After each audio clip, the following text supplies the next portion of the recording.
Bismillahirrahmanirrahim. Assalamualaikum warahmatullahi wabarakatuh. Selamat pagi rekan-rekan semua. Perkenalkan, saya Fadlan Rizky Fauzi dari Prodi S1 Ekonomi Syariah Fakultas Agama Islam Universitas Siliwangi. Saya di sini sedang mengikuti kegiatan pendidikan bela negara Universitas Siliwangi tahun akademik 2024-2025 bersama Brigif 13 Galuh Rahayu. Untuk memenuhi tugas akhir dari pendidikan bela negara ini, materi program unggulan Generasi Muda Peduli Bangsa Mewujudkan Indonesia Emas 2045, saya akan memberikan edukasi yang berjudul tentang anti kekerasan geng motor. Sekarang khususnya di Tasikmalaya, umumnya di kota-kota lain sedang marak sekali kekerasan geng motor, terutama yang baru-baru terjadi sekarang ini yang ada di Indihiyang, yaitu yang saya ketahui ada dua laki-laki yang mungkin sekitar umurnya itu sekitar seumuran dengan SMP kelas 9 atau 1 SMA. Beliau pulang malam-malam, itu saya kurang tahu beritanya gimana, tapi beliau pulang malam-malam dan tiba-tiba saja dia dipepet oleh seseorang. Mungkin bukan seseorang, banyaknya gerombolan, tapi ya dipepet oleh beberapa orang dulu gitu.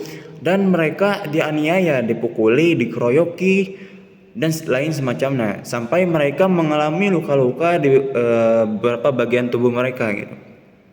Tentu saja hal ini menjadi pembelajaran untuk kita, terutama yang mungkin yang pulang kerjanya malam, yang pulang sekolahnya malam karena kegiatan, atau yang pulang kuliahnya itu malam karena ada beberapa hal-hal yang harus dilakukan.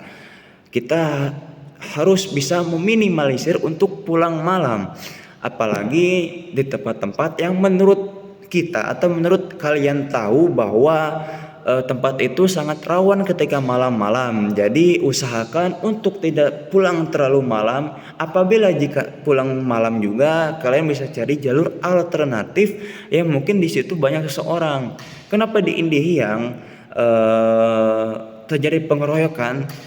Karena di Indihiyang itu setahu saya tempatnya itu tidak terlalu cerah, atau ketika malam itu tidak terlalu banyak cahaya, apalagi banyak orang. Karena ya saya pernah melewati, alhamdulillahnya lewat Indihiyang malam-malam, tapi alhamdulillah ya saya masih diberi keselamatan. Memang tempatnya begitu rawan. Jadi ya kita sebagai orang yang mungkin bakalan pulang malam itu bisa berhati-hati, jangan sampai menjadi korban. Dan untuk teman-teman mungkin jangan sampai kalian tidak jadi korban tapi kalian malah menjadi pelaku. Janganlah kalian menjadi pelaku, karena saya sendiri memiliki beberapa teman yang saya dapat informasinya bahwa teman saya itu menjadi anak geng motor. Cuman saya nggak tahu beliau gimana aja di geng motor tersebut. Mungkin ya semoga beliau tidak terlalu jauh ya dalam kegiatannya dan mungkin bisa keluar dari hal-hal seperti itu.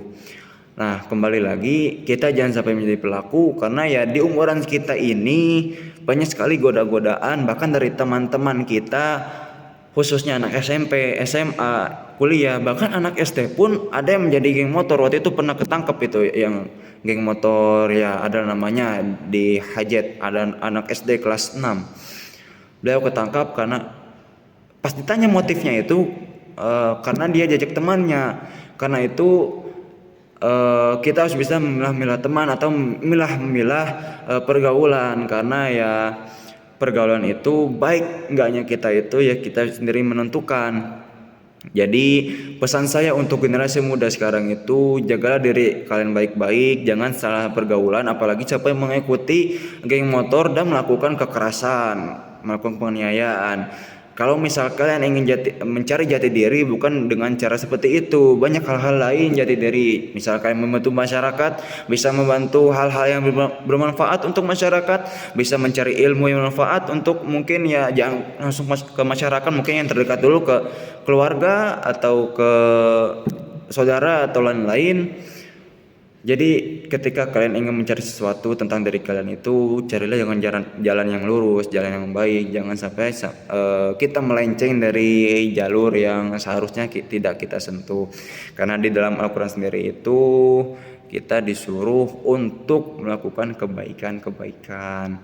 Walaupun kita pernah sampai ke jalur yang seperti itu, kita perbaiki lagi, kita taubatan nasuha lagi, ya berjanji kepada diri sendiri untuk tidak melakukan hal yang sama lagi.